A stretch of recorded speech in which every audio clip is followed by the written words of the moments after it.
Dentro desse mesmo tema, desse mesmo assunto, sobre a pedagogia do sofrimento, ou as enfermidades físicas, doenças da alma, somáticas e os espíritos de enfermidade dos ambientes hospitalares, nós precisamos sempre lembrar ao paciente que a Bíblia tem muitos exemplos de pessoas boas que sofreram também, padeceram pelas enfermidades, mas eram pessoas de altíssima comunhão, intimidade do próprio Deus.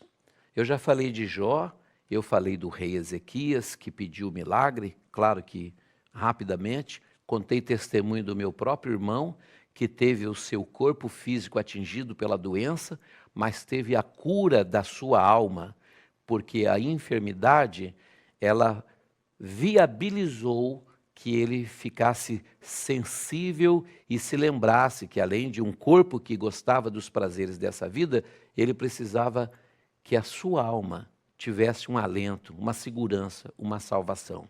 Eu fui o capelão do meu próprio irmão, conforme a aula passada que eu ministrei.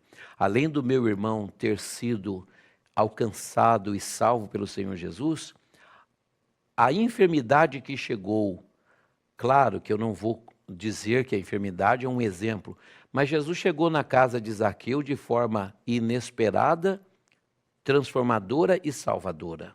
Jesus, inesperada, transformadora e salvadora. No caso do meu irmão, a enfermidade do pastor Jefferson Romano, que eu disse na aula passada, que foi dirigendo a congregação do Higienópolis, ali no campo de Curitiba, no caso do meu irmão, a enfermidade também chegou inesperadamente, e ela também foi transformadora e gerou, através do problema que ele teve, a salvação em Cristo Jesus. Então o capelão tem que entender que às vezes Deus está trabalhando para salvar a vida da pessoa. Não é de forma punitiva. Não é que Deus tem prazer de ver o ser humano sofrendo. De maneira nenhuma. O Senhor nos deu poder. Lucas 10, 19. Eis que vos dou poder para pisar serpentes, escorpiões e toda a força do inimigo, e nada vos fará dano algum. Quando os discípulos voltaram, disseram: Senhor, no teu nome até os espíritos nos submete. Jesus disse: não vos se alegre porque se submete os espíritos, mas alegrai-vos antes, porque o vosso nome está escrito nos céus. Então a intenção de Deus é que nós, além de realizarmos um bom trabalho, um trabalho de qualidade, espiritual, divino na face da terra, é que as pessoas sejam salvas. O grande objetivo não é você ser um capelão bem-sucedido, que fala bem, entra dentro de todos os hospitais e tem, vamos lembrar, né, as suas credenciais, não está aqui, depois na próxima aula eu vou mostrar, você é cheio de credenciamento, condecorações, voto de louvor da Câmara de Vereadores, reconhecimento da diretoria do hospital. Isso pouco importa se você não conseguir atingir o seu objetivo, que é de promover a fé, o sentimento de bem-estar, de segurança e de que Deus ama aquelas pessoas que estão no leito da enfermidade. Seja temporariamente ou definitivamente um paciente impossibilitado de estar na sua casa, num ambiente de culto, numa igreja, você está ali no objetivo de cumprir o ID de Jesus. O ID de Jesus. Então, eu fui capelão do meu irmão, eu ganhei ele para Jesus sem emitir juízo, embora eu soubesse tudo que ele fazia. Eu deixei que a própria pedagogia do sofrimento mostrasse a ele o que ele precisava mudar. Mas o homem não muda sozinho. O homem só muda se o pai e o filho vier para ele e fazer nele morada. Se alguém me ama, guardará as minhas palavras. E eu e meu pai viremos para ele e faremos nele morada. E aonde Deus mora, meus irmãos, há transformação de vida. Aonde Deus mora, há salvação. O meu irmão, isso é importante eu falar nessa aula, foi o resultado da capelania que eu fiz com ele. O meu irmão era um homem que tinha filhos fora do casamento, filhos maravilhosos, mas que ele não assumia, porque ele tinha tido uma vida pregressa. Ele vivia sem casar com a sua última companheira que se tornou a sua esposa legítima, e ele vivia de uma forma pecaminosa.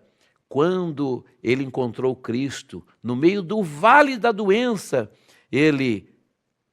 eu como capelão, lhe dei toda a assistência espiritual, disse, você quer ser recebido por filho? Sim, eu quero ser filho de Deus, eu quero descer as águas. Eu disse, então você tem que também reconhecer os seus filhos. Ele colocou os filhos no nome, ele pagou as pensões que ele nunca tinha pago, ele se casou com a mulher que ele vivia, ele transformou, eu ensinei ele a ser um bom crente. Ele era um homem que tinha muitas coisas, mas a doença gerou uma grande dívida, e ele disse, eu não consigo pagar essas dívidas, e eu fui capelão, disse, você aprender a dizimar. Quando você aprender a dizimar, você vai ver que Deus vai fazer vir sobre você agora uma prosperidade diferente. E ele se tornou um servo de Deus, um obreiro. A capelania vai além do momento da internação.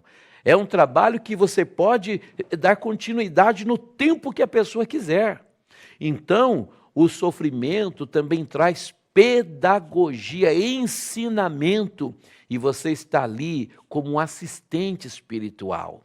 Deixe que a pessoa te faça as perguntas e ministre as respostas bíblicas, que às vezes confronte o teu ponto de vista, que às vezes vai além do que você mesmo imagina. Mas leia a Bíblia, ministre a palavra. Deus não leva em conta o tempo da ignorância. Não pode dizer para a pessoa, isso é mão de Deus, é Deus que te feriu, é juízo de Deus, isso aí. Não, você está ali para dizer, Deus te ama e há uma possibilidade em Cristo Jesus de você receber uma grande vitória. Lembrar a pessoa que todas as pessoas podem sofrer. E um exemplo que você pode dar, um exemplo clássico, é que o próprio Cristo, ele sofreu. Mostre para o paciente que o sofrimento humano existiu, inclusive na vida do próprio Cristo. Você já parou para prestar atenção que a vida de Jesus não foi fácil? Lembra lá de Isaías, capítulo 53, que na tradução, algumas Bíblias diz assim, quem deu crédito a nossa pregação, né? Mas em uma nova tradução diz assim, quem acreditou na mensagem que ele pregou, né? Então, quem deu crédito à nossa pregação? Porque ele foi subindo como um renovo, como uma raiz de uma terra seca. Não tinha beleza, não tinha formosura. Olhando nós para ele, nenhuma beleza vimos para que o desejássemos. Era homem de dores, experimentado no trabalho, como um de quem os homens encobrem o rosto. Não fizemos dele caso algum, mas verdadeiramente ele tomou sobre si as nossas enfermidades. Ele levou sobre si as nossas transgressões. O castigo que nos traz a paz estava sobre ele, pelas suas pisaduras fomos sarados. Jesus teve uma vida de sofrimento. Jesus, desde que nasceu, a mãe envolveu ele em panos porque não tinha roupinha, não tinha lugar para ele. Nasceu numa manjedoura. Então o sofrimento não é somente pela doença. Eu estou falando sobre as enfermidades físicas, mas cabe muito bem aqui novamente essa visão do sofrimento. O paciente que sofre, o paciente que atravessa por isso, ele atravessa também um sofrimento almático. E ele desenvolve, além do sofrimento físico, sofrimentos somáticos. E agora eu quero falar do próprio Jesus. Marcos capítulo 14, aí na sua casa, em aula, né? Você pode dar até um pause aí e pegar a sua Bíblia e ler, capítulo 14, versículo 32 a 36. Você vai ver que o próprio Jesus, ele chamou os seus discípulos para junto, né? Então, valorizar o sofrimento de quem sofre, mostrando empatia e apresentando a palavra de Deus, pode resultar em salvação dessa alma e também em ganho da sua família. O visitador, o capelão ou a capelã, nunca pode ser otimista demais, olhar o sofrimento da pessoa e ignorar aquele sofrimento. Não, isso aí não é nada, vai tirar de letra. É sim, é um tumor cerebral, é um tumor do pulmão, é um coração que está correndo o risco de parar, é uma válvula mitral que precisa ser trocada, é um pâncreas que está com um câncer na cabeça do pâncreas, é um intestino que precisa sofrer uma cirurgia, é um colapso que o corpo está tendo, é uma falência múltipla de órgãos, é uma doença infecciosa, é uma cisticercose ou a doença do bicho do porco no cérebro. Não seja muito otimista. O visitador precisa valorizar o sofrimento do próximo, não no sentido também de enaltecer o sofrimento, mas entender que o médico diz que é grave, ele sabe que é grave, a família dele sabe que é grave, e você vai lá em nome de Deus e subestima, isso aí não é nada, vai tirar de letra, fique tranquilo, eu lhe garanto, eu lhe dou a minha palavra. Não, não seja otimista demais, porque as pessoas adoecem e morrem. As pessoas têm um tempo de vida sobre a face da terra. Repito, Jó capítulo 14, leia lá. O próprio Jesus veio e morreu pelos nossos pecados. Os amigos de Jesus, Lázaro era amigo de Jesus, adoeceu e morreu também. Ainda que a enfermidade não era para a morte, mas... Então você tem que entender que essas coisas acontecem. Não é verdade? Nunca seja otimista demais diante do sofrimento alheio. Porém, mostre que você crê em Deus e você está ali para se unir com o paciente, orando por ele e pedindo a Deus a cura e que Deus reverta a situação, lembrando a oração de Jesus. Não seja, porém, o que eu quero, mas seja o que tu queres. E o que Deus quer, por mais que nós não entendamos e confronte o nosso desejo, Paulo em Romanos 12, 2 diz assim, para que experimenteis qual seja a boa, agradável e perfeita vontade de Deus. Vontade de Deus. Lembra disso? Vontade de Deus. Nós temos que entender que Deus é absoluto, que Deus não comete erros, que Deus não deixa alguém sofrer por descuido.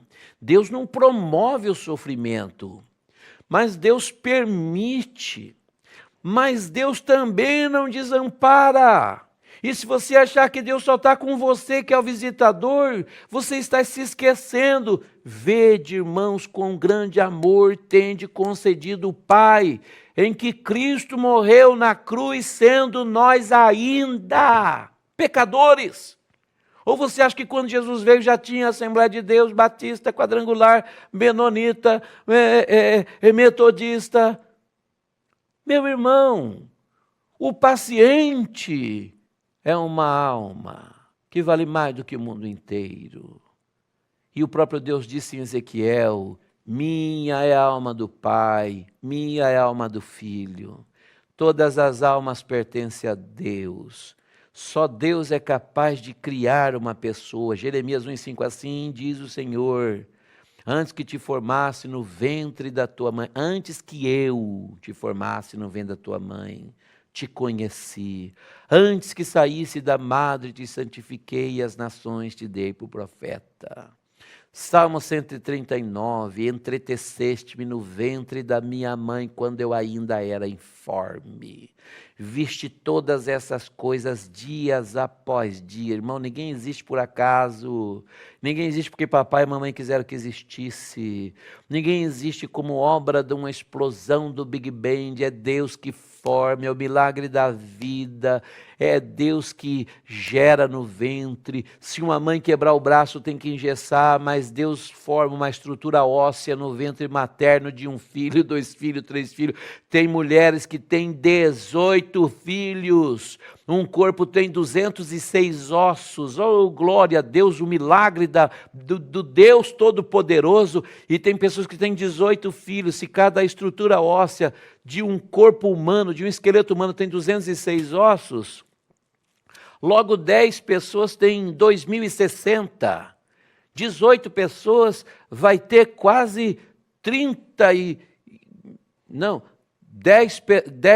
10 esqueletos tem 2060 ossos. 18 tem Quase 4.000 ossos foram formados dentro de um ventre materno. O menor osso do mundo é dentro do ouvido. Você sabia disso? O maior osso é o fêmur. Sabe quem faz isso? Deus. Aquela pessoa que está numa cama não foi feita por acaso. Não é um espermatozoide perdido que penetrou um óvulo que estava dentro de um útero no momento fértil de uma mulher, onde 6 milhões de espermatozoides concorreram num caminho de 13 centímetros e só um fecundou o óvulo e zerou o zigoto, o cromossomo, e a célula se multiplicou de 1 a 2, e 1 vezes 1 sempre será 1, mas com Deus não 1, multiplica para 2, e 2 para 4, 4 para 8, 8, 16, 16, 32, e gera um corpo maravilhoso, meus irmãos, onde mora uma alma, onde tem um espírito, onde vem nervo, vem carne, vem pele, vem personalidade. Deus permite o fôlego da vida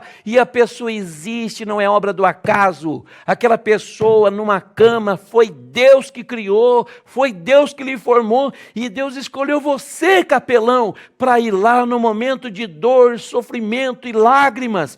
Quando o sofrimento está promovendo pedagogia, para você fazer o que Jesus ensinou, a mensagem do semeador, do agricultor. O semeador saiu a semear.